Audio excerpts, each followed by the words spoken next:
दोस्तों, आप सभी का स्वागत है माई केसी पॉइंट में। दोस्तों, आज हम लोग देखेंगे लुसेंट जीके पॉलिटी का प्रैक्टिस सेट नंबर 4। दोस्तों, इसमें जितने भी प्रश्न दिए गए हैं सारे प्रश्न आपके एग्जाम पॉइंट ऑफ व्यू से काफ़ी महत्वपूर्ण है। जो भी एग्जाम आगे होने वाला है सारा एग्जाम काफ़ी महत्वपूर्ण है आपके जीके के लिए। आपके जीके के लिए लुसेंट का बुक काफ़ी महत्वपूर्ण बुक होता है। यदि आप उसको अच्छे से पढ़ लेते हैं तो आप किसी भी एग्जाम में बैठते हैं तो आपको जीएस में प्रॉब्लम नहीं होगा। तो आइए, इसमें जितने भी आज प्रश्न होंगे सारे प्रश्न संविधान की प्रस्तावना से संबंधित प्रश्न होंगे। तो आज का पहला प्रश्न है, भारतीय संविधान की आत्मा किसे कहा जाता है? तो प्रस्तावना को ही भारतीय संविधान की आत्मा कहा जाता है। नेक्स्ट प्रश्न है, संविधान निर्माता ने किस पर विशेष ध्यान दिया था? तो प्रस्तावना पर। प्रस्तावना को बनाने में संविधान निर्माता ने काफ़ी ध्यान दिया था। दोस्तों, ये संविधान निर्माता कौन थे आपको कमेंट बॉक्स में बताना है। तो आइए, नेक्स्ट प्रश्न है, भारत में जनप्रिय संप्रभुत्व है क्योंकि भारत के संविधान की प्रस्तावना शुरू होती है इन शब्दों से, हम भारत के लोग। हम भारत के लोग इन शब्दों से शुरू होती है भारत के संविधान की प्रस्तावना। इसके बाद दोस्तों नेक्स्ट प्रश्न है कि भारत को गणतंत्र क्यों कहा जाता है? भारत को गणतंत्र क्यों कहा जाता है? क्योंकि यहाँ राज्य का जो प्रमुख होता है वह निर्धारित अवधि के लिए निर्वाचित होता है, इसलिए भारत एक गणतंत्र है। भारत क्या है? एक धर्मनिरपेक्ष राष्ट्र है। ये कई बार प्रश्न पूछा गया है, तो सारे प्रश्नों को आप प्रैक्टिस बहुत अच्छी तरह से करें। इसके पहले जितने भी प्रैक्टिस सेट अपलोड हुए हैं सबका लिंक डिस्क्रिप्शन में है, आप वहाँ जाकर देख सकते हैं या प्ले लिस्ट में जाकर देख सकते हैं।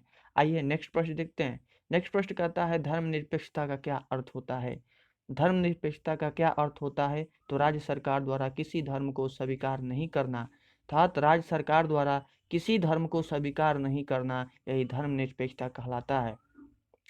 के बाद नेक्स्ट प्रश्न है, भारत एक धर्मनिरपेक्ष राज्य है, इसका मतलब क्या है?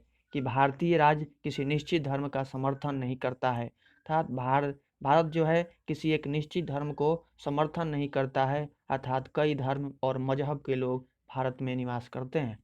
नेक्स्ट प्रश्न है, गणतंत्र का मतलब क्या होता है? तो राज्य जहाँ पर अध्यक्ष वंशानुगत रूप से न हो, जिस राज्य में का अध्यक्ष जो होता हो वंशानुगत का मतलब है यदि उसके पिता, उसके बेटा, फिर उसके बेटा, उसके बेटा यदि वहाँ का अध्यक्ष बनने लगे तब उसको बोलते हैं कि वंशानुगत हो रहा है। लेकिन गणतंत्र जहाँ पर रहेगा वहाँ वंशानुगत नहीं होगा। नेक्स्ट प्रश्न है, वे शब्द कौन से हैं जिनका समावेशन 42वें संशोधन द्वारा संविधान की उद्देशिका अर्थात प्रस्तावना में किया गया था? तो समाजवादी और धर्मनिरपेक्षता को 42वें संशोधन द्वारा लागू किया गया था। इसके बाद नेक्स्ट प्रश्न है कि भारतीय संविधान की प्रस्तावना में भारत को किस रूप में घोषित किया गया है? तो इसका जो सही आंसर है, एक प्रभुत्व समाजवादी धर्मनिरपेक्ष प्रजातांत्रिक गणराज्य के रूप में घोषित किया गया है। इसके बाद नेक्स्ट प्रश्न है, भारत एक गणतंत्र है, इसका अर्थ क्या है? इसका अर्थ है कि भारत में वंशानुगत शासन नहीं हुआ करती है। भारत यदि गणतंत्र है तो इसमें वंशानुगत शासन नहीं होती है। नेक्स्ट प्रश्न है, कल्याणकारी राज्य का उद्देश्य क्या है? तो कमजोर वर्गों के कल्याण का प्रबंध करना ही कल्याणकारी राज्य का उद्देश्य होता है। के बाद दोस्तों नेक्स्ट प्रश्न कहता है, भारत को एक गणराज्य मुख्य रूप से माना जाता है क्योंकि राज्याध्यक्ष का चुनाव होता है, क्योंकि यहाँ भारत में राज्याध्यक्ष का चुनाव होता है। नेक्स्ट प्रश्न है, संविधान की प्रस्तावना में प्रयुक्त शब्द से सेकुलर का क्या अर्थ है? तो सेकुलर अर्थात धर्मनिरपेक्ष का क्या अर्थ है?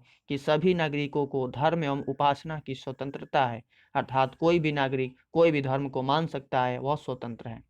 इसके बाद नेक्स्ट प्रश्न है, कहता है कि शब्द धर्मनिरपेक्ष सेकुलर भारत के संविधान की प्रस्तावना में कब जोड़ा गया था?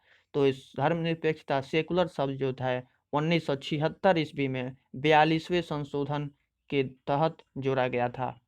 इसके बाद नेक्स्ट प्रश्न, भारतीय संविधान की प्रस्तावना में लिखित हम भारत के लोग से क्या अर्थ निकलता है? इससे अर्थ निकलता है कि संविधान का निर्माण भारत की जनता द्वारा हुआ है। नेक्स्ट प्रश्न है, समाजवाद का अर्थ क्या है? सामाजिक न्याय। समाजवाद का अर्थ है सामाजिक न्याय। इसके बाद नेक्स्ट प्रश्न कहता है भारतीय संविधान में समवर्ती सूची किसके संविधान से ली गई है? तो ऑस्ट्रेलिया के संविधान से ली गई है। इसके बाद नेक्स्ट प्रश्न है भारत में लौकिक सार्वभौमिकता है क्योंकि संविधान की प्रस्तावना प्रारंभ होती है हम भारत के लोग शब्दों से। हम भारत के लोग शब्दों से भारत की संविधान जो है वह शुरुआत होती है। इसके बाद दोस्तों नेक्स्ट प्रश्न कहता है भारतीय संविधान की प्रस्तावना पर किस क्रांति का प्रभाव नहीं झलकता है? तो चीन की क्रांति का इस पर कोई प्रभाव नहीं दिखता है। इसके बाद नेक्स्ट प्रश्न मूल भारतीय संविधान के अनुसार भारत एक डैश है। भारत क्या है? तो प्रभुत्व संपन्न लोकतंत्रात्मक गणराज्य है। इसके बाद नेक्स्ट प्रश्न है संविधान के अंतर्गत भारतीय लोकतंत्र के आदर्शों को हम कहाँ देख सकते हैं? तो प्रस्तावना में देख सकते हैं। इसके बाद दोस्तों नेक्स्ट प्रश्न है 42वें संविधान संशोधन अधिनियम 1976 द्वारा प्रस्तावना में किस शब्द को नहीं जोड़ा गया है? तो गुट निरपेक्ष शब्द को नहीं जोड़ा गया है। नेक्स्ट प्रश्न है भारतीय संविधान ने किस प्रकार के लोकतंत्र को अपनाया है? तो लोकतांत्रिक गणतंत्र को अपनाया है। इसके बाद नेक्स्ट प्रश्न कहता है भारतीय संविधान की प्रस्तावना के अनुसार भारत के शासन की सर्वोच्च सत्ता किसमें निहित है? तो ये जनता में, सर्वोच्च सत्ता जो है वो भारत की जनता में निहित है। नेक्स्ट प्रश्न है भारत की संप्रभुता, एकता एवं अखंडता को अक्षुण्ण बनाए रखने तथा उसकी रक्षा करने का प्रावधान किया गया है। कहाँ किया गया है? तो इसका प्रावधान प्रस्तावना में किया गया है कि भारत की संप्रभुता, एकता और अखंडता को अक्षुण्ण बनाए रखना है। इसके बाद नेक्स्ट प्रश्न है संविधान सभा में प्रयुक्त उद्देश्य प्रस्ताव में अभिव्यक्ति विचार को भारतीय संविधान के किस भाग में पूर्णतः शामिल किया गया है? तो प्रस्तावना में शामिल किया गया है। बाद नेक्स्ट प्रश्न है भारतीय संविधान की प्रस्तावना से क्या स्पष्ट नहीं होता है? तो संविधान को लागू करने की तिथि प्रस्तावना से स्पष्ट नहीं होता है। इसके बाद नेक्स्ट प्रश्न है किन उद्देश्यों को भारतीय संविधान उद्घोषित नहीं करता है? तो अंतर्राष्ट्रीय शांति और सुरक्षा की अभिव्यक्ति को उद्घोषित नहीं करता है। इसके बाद दोस्तों नेक्स्ट प्रश्न कहता है भारतीय संविधान की प्रस्तावना में देश का कौन सा नाम उल्लेखित है? तो देश का नाम भारत और इंडिया, ये दो नाम ही प्रस्तावना में उल्लेख किया गया है। नेक्स्ट प्रश्न है भारतीय संविधान किसके द्वारा स्वीकृत है? तो भारत की जनता के द्वारा भारतीय संविधान स्वीकार किया गया है। दोस्तों इसमें जितने भी प्रश्न हैं सारे प्रश्न आपके एग्जाम पॉइंट ऑफ व्यू से काफ़ी महत्वपूर्ण है। तो यदि आपके पास लूसेंट के थ्योरी का बुक हो तो डेली उसके थ्योरी के बुक का एक चैप्टर पढ़ें, फिर इसके एक सेट को प्रैक्टिस करें। आपके एग्जाम पॉइंट ऑफ व्यू से काफ़ी महत्वपूर्ण होने वाला है। आइए नेक्स्ट प्रश्न है भारत की संप्रभुता किस में निहित है? तो भारत की जनता में निहित है। नेक्स्ट प्रश्न है किस वर्ष भारत एक प्रभुत्व संपन्न प्रजातांत्रिक गणराज्य बना है? तो 1950 में 1950 में एक प्रभुत्व संपन्न प्रजातांत्रिक गणराज्य बना। कौन? भारत। नेक्स्ट प्रश्न है संविधान की उद्देशिका अर्थात प्रस्तावना का संशोधन कितनी बार किया गया है अब तक? एक बार किया गया है। बाद नेक्स्ट प्रश्न है कहता है भारत के संविधान की प्रस्तावना में प्रथम संशोधन कब किया गया? तो प्रथम संशोधन 1976 में हुआ था, जो कि 42वें संशोधन था। इसके बाद नेक्स्ट प्रश्न है 26 नवंबर 1949 को अंगीकृत भारतीय संविधान की प्रस्तावना में शब्द सम्मिलित नहीं थे। कौन? तो समाजवादी, पंथ निरपेक्ष और अखंडता, ये तीन शब्द जो थे वो 26 नवंबर 1949 को उसमें नहीं थे। इसमें नहीं थे, प्रस्तावना में नहीं थे। के बाद नेक्स्ट प्रश्न है भारतीय संविधान की उद्देशिका अर्थात प्रस्तावना में परिवर्तन किस संशोधन अधिनियम में किए गए थे?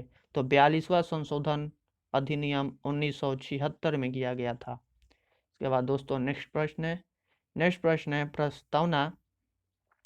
प्रस्तावना का वह प्रावधान जो सभी वयस्क नागरिकों को मतदान का अधिकार प्रदान करता है क्या कहलाता है? तो वह प्रजातंत्र कहलाता है। इसके बाद नेक्स्ट प्रश्न है भारतीय संविधान के किस भाग में स्पष्ट रूप से घोषणा की गई है कि भारत एक धर्मनिरपेक्ष राज्य है? तो संविधान की प्रस्तावना, ये संविधान की प्रस्तावना ही है जिसमें कहा गया है कि भारत एक धर्मनिरपेक्ष राज्य है। नेक्स्ट प्रश्न है संविधान की प्रस्तावना में भारत को क्या कहा गया है? तो सर्वसत्ताधारी समाजवादी धर्मनिरपेक्ष लोकतांत्रिक गणराज्य कहा गया है। दोस्तों यदि वीडियो पसंद आ रही हो तो आप इसको लाइक करें, यदि अभी तक चैनल को सब्सक्राइब नहीं किए हैं तो सब्सक्राइब कर लें और साथ ही बेल आइकन को भी दबा लें, क्योंकि हम हमेशा इसी तरह का वीडियो लाते रहते हैं जो कि आपके एग्जाम पॉइंट ऑफ व्यू से काफ़ी महत्वपूर्ण इसमें सारे वीडियो हैं। आप प्लेलिस्ट में भी जाकर देख सकते हैं। तो मिलते हैं नेक्स्ट वीडियो में, तब तक के लिए बाय, टेक केयर।